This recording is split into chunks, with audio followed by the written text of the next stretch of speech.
Hello, good morning बच्चों। आज की क्लास कक्षा 6 के लिए मैथ से अभ्यास 12 जी वाणिज्य गणित। बच्चों, इसी के हम कुछ व्यवहारिक प्रश्नों को भी अब समझते हैं और अपना काम आसान बनाते हैं। ये वीडियो आपके लिए पार्ट 2 के रूप में है। अभ्यास 12 जी के बाकी के इन प्रश्नों को हल करना सीखें। ठीक है बच्चों। 7वां प्रश्न है, एक टेम्पो 25 किलोमीटर प्रति घंटा की चाल से जा रहा था। उसकी चाल 5% बढ़ गई। अब उसकी चाल क्या होगी? तो 25 का 5% कितना होगा? 25 गुणा 5/100। तो 25 से कम 25, 25 चौक 100 कितना आ जाएगा? 5/4। इस 4 का भाग लगा दो 5 में, तो ऐसे लगा दो। 4 एकम 4, 1 बचा।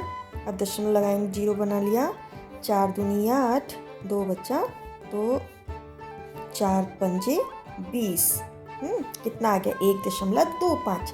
अब उसकी चाल क्या हो जाएगी? इस 25 में 1.25 ये जोड़ दो तो कितना आ जाएगा? 26.25 किलोमीटर प्रति घंटा होगी। आंसर क्या बना? गा। क्या आंसर बना? गा। अब बच्चों 8वां प्रश्न है, अप्रैल माह की 10 तारीख को किसी स्थान का तापमान 40 डिग्री सेंटीग्रेड था। अगले दिन बरसात होने के कारण तापमान 30% गिर गया। अब तापमान क्या होगा? तो अब हम क्या करेंगे? 40 का 30% निकालेंगे। तो 40 गुणा 30 गुणा 1/100। ये एक 0 से 0 कट गया, ये 0 से ये 0 कट गया, 4 तिया 12। तो 12 डिग्री सेंटीग्रेड तापमान गिर गया। अब तापमान क्या होगा? 40 डिग्री सेंटीग्रेड में से 12 डिग्री सेंटीग्रेड घटा दो तो कितना आ जाएगा? 28 डिग्री सेंटीग्रेड। तो आंसर क्या हुआ? घा, 28 डिग्री सेंटीग्रेड। ठीक है बच्चों। अब बच्चों 9वां प्रश्न है कि एक वस्तु का मूल्य ₹800 था, इसमें 8% की कमी हो गई। अब नया मूल्य होगा कितना? तो अब हम क्या करेंगे? 800 का 8% निकालेंगे। ठीक है, तो 800 गुणा 8 गुणा 1/100। ये 2 0 से 2 0 कट दी तो कितना हो गया? 8 8 64। कितना मूल्य आया? 64। ये तो कमी हो गई। तो अब नया मूल्य क्या होगा? ₹800 में से हम ये 64 रुपये घटा देंगे, कितना आ जाएगा? 736। तो कौन सा आंसर सही है? खा। कौन सा आंसर सही है? खा। कितना आ गया? ₹736। अब बच्चों 10वां प्रश्न है, एक गांव में 15% लोग निरक्षर हैं। यदि गांव की जनसंख्या 2400 हो तो गांव में कुल कितने लोग निरक्षर हैं? तो हम क्या करेंगे?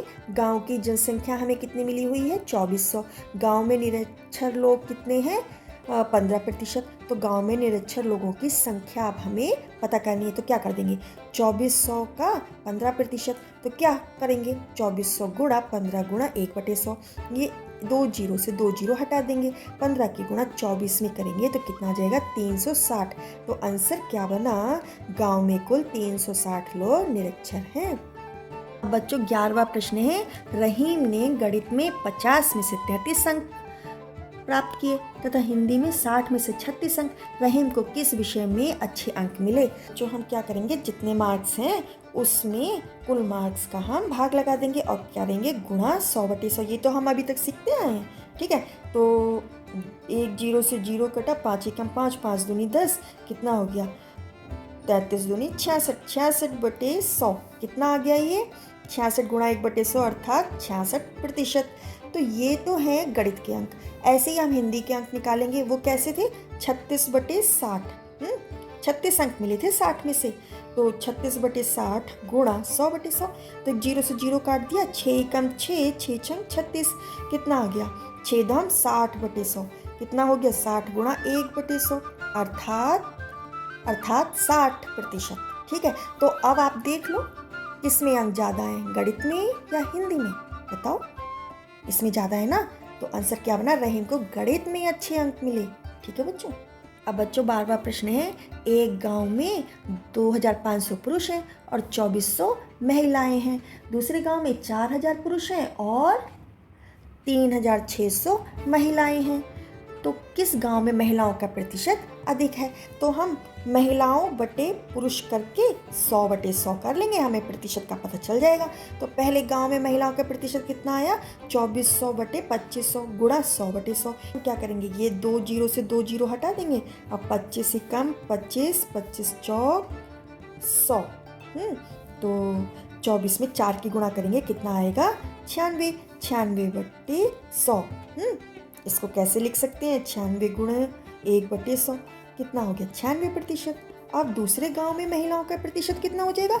अब वहाँ पर महिलाओं की संख्या ऊपर लिख लो और बटे पुरुषों की संख्या नीचे, गुणा 100/100 तो कितना हो जाएगा 3600/4000। अब ये 2 जीरो से 2 जीरो हटा दी, ये 1 जीरो से ये 1 जीरो भी हटा दिए। अब 4 एकम 4, 4 नेम 36 और 1 जीरो, कितना आ गया 90/100। 90 गुणा 1/100 कितना हो गया 90%। आंसर क्या बना? अब बताओ किस गांव की जनसंख्या में महिलाओं का प्रतिशत अधिक है? इसमें ना तो क्या हो गया, पहले गांव में महिलाओं का प्रतिशत अधिक है ना। अब बच्चों 13 प्रश्न है। अक्रम ने एक विषय में 20 में से 12 अंक प्राप्त किए, उसने कितने प्रतिशत अंक प्राप्त किए? तो अब हम कैसे करेंगे, अक्रम के अंकों को हमें प्रतिशत में ज्ञात करना है। तो जितने में से जितने मिले तो 12/20 है ना, 20 में से उसे 12 अंक मिले तो 12/20 गुणा 100/100। अब क्या करेंगे, 20 एकम 20, 20 पंजे 100 और गुणा कर देंगे 12 पंजे 60/100, कितना हो जाएगा 60 गुणा 1/100 अर्थात 60%। ठीक है, तो आंसर क्या बना, अक्रम ने 60% अंक प्राप्त किए। अब बच्चों 14वां प्रश्न है। एक उद्यान में 37.5% पेड़ जामुन के हैं, शेष पेड़ आम के हैं। यदि उद्यान में पेड़ों की कुल संख्या 400 हो तो आम के पेड़ों की संख्या कितनी होगी? तो बच्चों 400 का 37.5% हम पता लगाएंगे, वो पेड़ है हमारे जामुन के, और फिर हम 400 में से वो संख्या घटा देंगे तो शेष पेड़ हमें आम के मिल जाएंगे। तो ठीक है, इसको करते हैं 400 गुणा 37.5 गुणा 1/100। ठीक है, ये 2 जीरो से 2 जीरो हटा देंगे, 4 की गुणा इसमें कर देंगे तो कितना आ जाएगा 4 पंजे 20 हासिल 2, 4 7 28 और 2 30, जीरो हासिल 3, 4 3 12 और 3 15 और 1 अंक पहले हम दशमलव लगा देंगे, कितना आ जाएगा 150।